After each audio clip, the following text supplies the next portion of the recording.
Here's the man, the myth, the legend, and the author of a brand new book, Mark Schaefer. Thanks for being on the Nonfiction Brand podcast.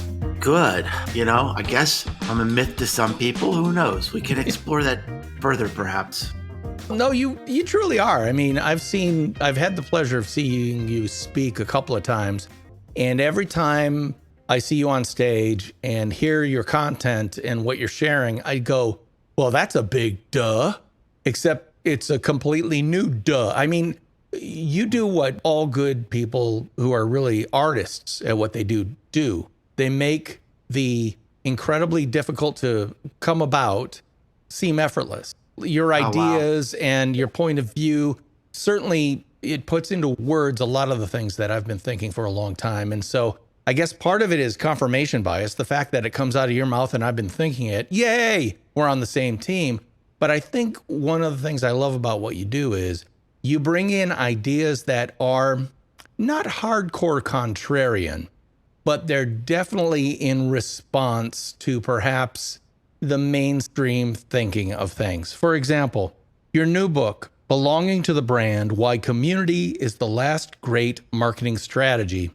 That's funny, because all I hear about it is marketing is all about AI, and it's about using AI to leverage our puny carbon-based brains to create micro messages to audiences all over the world that are fragmented in digital space. And personally, between you and me, I just want to vomit. Yeah. Your book literally was tonic to my soul. And I'm going to stop talking, but I just want to kind of set it up for you. It starts with your dedication of the book, which reads, you pick up a book, start with the dedication, and find that once again, the author has dedicated a book to someone else and not to you. Not this time. Just because we haven't met yet doesn't mean we won't in a community someday. It might be just the best thing ever. So this is for you, my future best friend. That's kind of an interesting dedication. What made you write those words and put them at the very beginning of your brand new book? Well, I think it's very sad, implying that I don't have a best friend yet. There is that, but I wasn't going to bring that up. Well, I mean, look, this is my 10th book, and I've had lots of opportunities to dedicate my books to people that I love and people who I admire. And I just thought, this is a book about community and the bond of community. And the dedication is sort of unusual, but it's absolutely true. It's absolutely true. I have a community. We're in, kind of like year 2. And I've met more people and created more friendships in the last 2 years than probably the last 20 through this community, because we're collaborating, we're connecting. And the idea behind the book is, wow, what if you could do that with a company? What if you could do that with a brand? And I'm here to tell you, you can. And maybe you should. Yeah, and you kind of really make that clear in the first couple of pages of the book, because you literally have a little section in here called Connecting the Trends. And I'm going to add a little preamble to this, saying that this book is based on connecting those trends. Those trends being, 1, deteriorating effectiveness of traditional marketing. Yeah, I think we can all agree that's happening, right? 2, exploding levels of mental health problems. Holy cow, you are not wrong about that, my friend. And then 3, transformational technological developments on Web3 and the multiverse that will help people gather. So that third one kind of interests me, because the dystopian thinker might look at the developments of Web3 or Web 3.0, depending on who you're talking to, as kind of this coming apocalypse, kind of fragmentation of society. And so we're in this metaverse of Ready Player One strangeness. Or it could be an incredible way to unite people in their kind of micro tribes all around the world. No matter where you are or what time zone you're in, you get to find the people who are similar to you in terms of thinking or desires or passions and interests. And so I'm getting that you're looking at this as both a challenge and an opportunity at the same time. Am I getting that right? Yeah, I mean, I vote for the more optimistic view, and it's already happening, not just with young people, but even like people like me. I hate when people call me seasoned, but I've got the gray hair to prove it, I suppose. So I'll give you an example that one of the things that we do in my community, we're dedicated to looking at the future of marketing, to discern the future of marketing, and to help each other be relevant in our careers. And we do experiments in the metaverse, and there are people there from all over the world, Australia, Europe, Asia, and we all meet in the metaverse, and we all have our characters. They basically look like us, and we start off each like little party we have with a dance. We like dance, and we're learning how to move. And a few weeks ago, we had an art show. People created AI generative art, and we displayed it on the walls. We learned how to vote in the metaverse. And then at the end of that event, we were in a hot tub. It was a digital fake hot tub overlooking these beautiful snowy mountains. It was wintertime, even in the metaverse. And the sun, the fake sun, was setting over our fake hot tub. And I was in this hot tub with our digital clothes on, with people from Ireland and Belgium and Australia and Italy. And it was glorious. It was so much fun. And how could you ever do something like that with people from all over the world? And we were talking and laughing and sharing stories. And people took pictures of that, of us sitting in the hot tub with this beautiful sunset, and shared it all over the web because it was such a profound moment. And so when you cut through all the hype and you cut through all the complex jargon of Web3 and NFTs, tokenized economies, and the metaverse, millions and millions of dollars are being spent to help us gather in new and important ways. So, I think that's the key idea and how it can help community. Yeah, that whole idea of those technologies existing for connection as a primary directive of those technologies, I think is huge and misunderstood by a lot of people because we're used to the broadcast model, which is that New York, DC, Chicago, and Los Angeles broadcast out how we should be thinking. And some of us are old enough to remember 3 networks only and maybe a couple of UHF stations. And that's entirely changed, so much so that you can eat only the hamburger you want to eat on broadcast stations or cable stations to your detriment. And we certainly have seen that in action. And I want to talk about a concept in the book that you start out with in chapter 1. You talk about the loneliest generation. What do you mean by the loneliest generation? Are you talking about your generation, or is it the girls who are growing up on Instagram? What is it?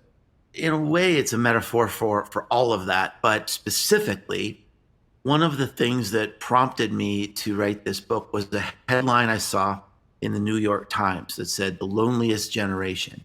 And it had lots of data and research and statistics showing how our children, our teenagers, are suffering like no other generation through record levels of isolation, disconnection, depression, even self-harm. And it's so different than any other generation. It's not even close. And this was not caused by the pandemic, although that accelerated it. It was not caused by children spending too much time on screens and social media, although that can be part of it.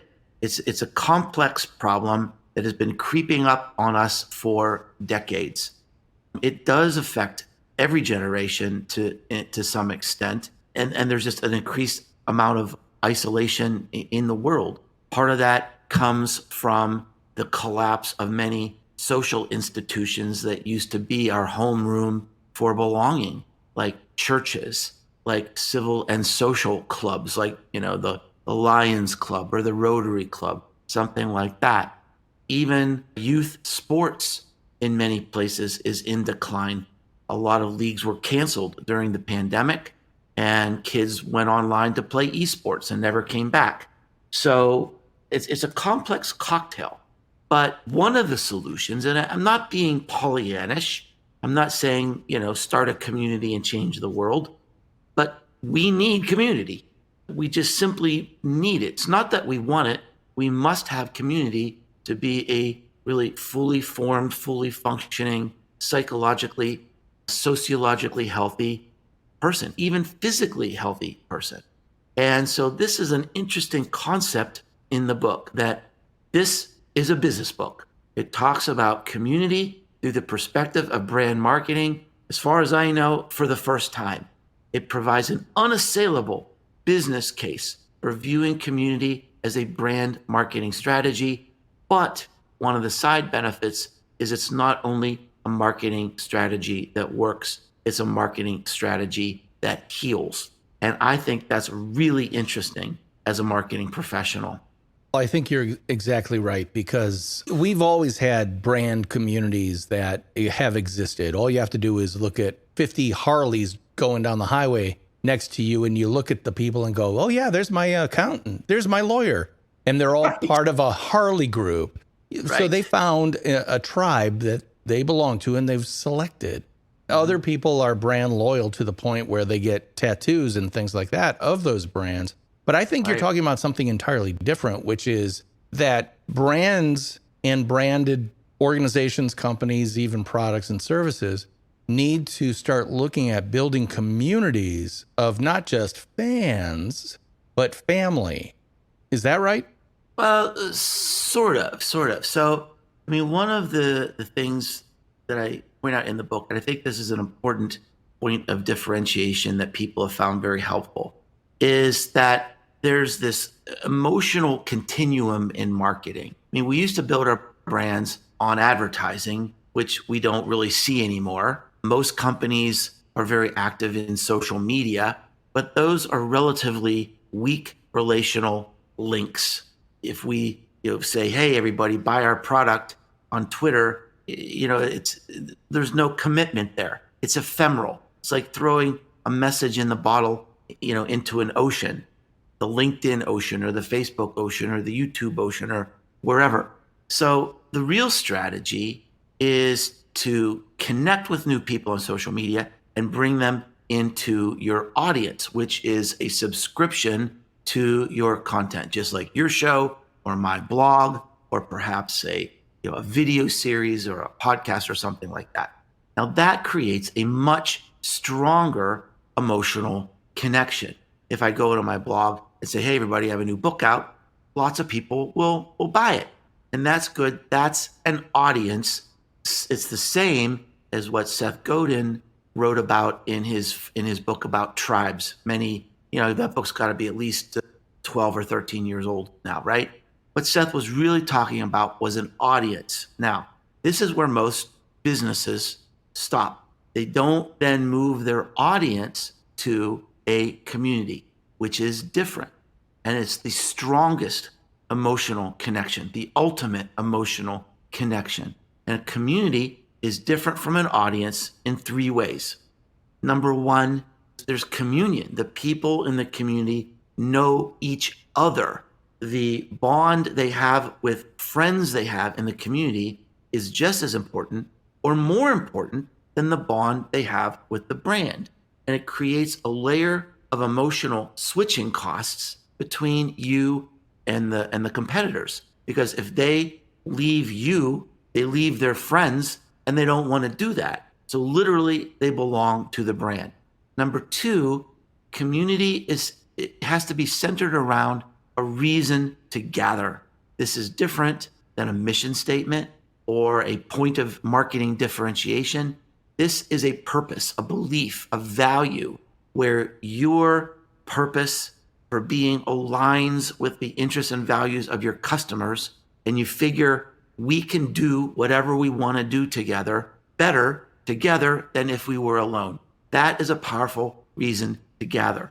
And then the third point is that it evolves, is that the community evolves, it changes. It's not based in some mission statement carved in stone, and that's the power, the real power, magnificent power of communities, is that a brand is a never-ending journey of relevance. And if you let your community take you where the world is going, that helps you stay relevant. So that's the difference between, social media, an audience, and a community, and how they're connected. Oh man, you are hitting me right in the head, because let me share with you a story. Way back when word of mouth marketing was kind of the WOM, was really getting attention. I'm of course doing my research on that stuff, and I came across a website for the brand Fiskars, the guy, the orange scissors guys, Yeah. right? Oh, I know that case study very, very well. Yeah, the Fiskateers was. I used to teach that case study in my, yeah, thanks for reminding me of that. That's one of my favorites. Yeah. Oh my God. Well, because I'm trying to figure out, what is this word of mouth marketing? Is this just a new buzzword for repackaged best practices that people have always been doing? Yeah. And I went on Fiskateers.com. I don't even know if it still exists, but doesn't. It's too bad, because it was a brilliant premise. Yeah, it was one of the most brilliant marketing strategies ever. The guy who started that was Gino Church, and Gino was absolutely brilliant. He's still around, but I mean, creating a community of people who love scissors, is incredible. Now, but you bring up a really interesting point, and it's grounded in this, that in the world today, we don't believe ads, and we don't believe marketing messaging, but we do believe each other. I mean, word of mouth marketing is more important than ever. And this is the beauty of community, because someone in my audience might buy my book, but someone in my community, first of all, everyone in my community, everyone is going to buy the book. They're not just going to buy the book. They're going to promote the book. They're going to share the book. They're going to buy extra books and give it to their friends, because that's what a community does. We're like a neighborhood trying to help each other and support each other. Now, there's this incredible things that happen. I mentioned this hot tub thing, right? We're in the metaverse and we're doing this hot tub. And people, it was just such a profound moment. People took a picture of that and shared it all over the internet. And here's what happened. People said, Mark, this was amazing. I feel like I'm missing out. How do I join your community? How do I get involved in this? That, my friend, is word of mouth marketing. Yes. Yeah. And so the community can be the real petri dish of that. Maybe, that's kind of an ugly word, kind of associated with virus. It's your beta test. It's part beta test group. It's part leading indicator, leading economic indicator. And it's also a thermometer and barometer at the same time. Yeah. When I was on that Fiskateers.com site, I'm like, okay, it makes sense. They're talking, because Fiskateers.com was basically a community that had several Fiskateers who were paid community managers for scrapbookers who used Fiskars products, Fiskars scissors, etc. Yeah. And I'm like, oh, that's really smart. That's really, really cool.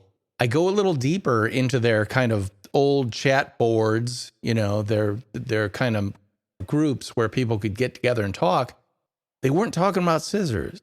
They were talking about Gloria's going to have a baby in March. I'm starting a pool on the gender, the weight, and what good names would be, who's in. And then 50 different women and some men from around the world chimed in to participate on something that had nothing to do with scissors, that had nothing to do with Fiskars, but had everything to do with the community Fiskars created. That blew my mind. And I saw the power of that instantly. And I'll be honest with you, Mark, I have tried to sell that idea to a couple of different people I work with several times, and they will not buy it because they can't understand it. Yeah. Why do you think that is? I think part of it is operational, like, well, how much does that cost? Do we have to hire new people to do this? How blah, blah, blah, blah. Oh, legal liability. What if someone posts something that starts a flame war? Everything, all the reasons that good marketers shoot down great ideas. Let's face it.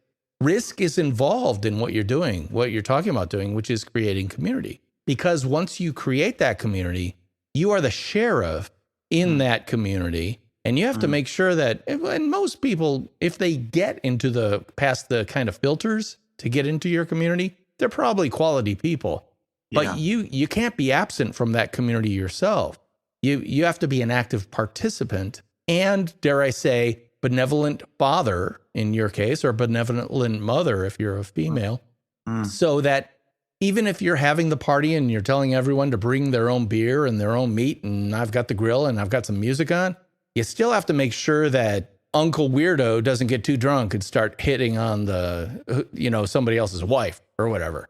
So there's a little bit of risk there. But what I'm hearing you say is, if you aren't willing to take that risk moving forward and you're relying on old techniques, you're dead in the water.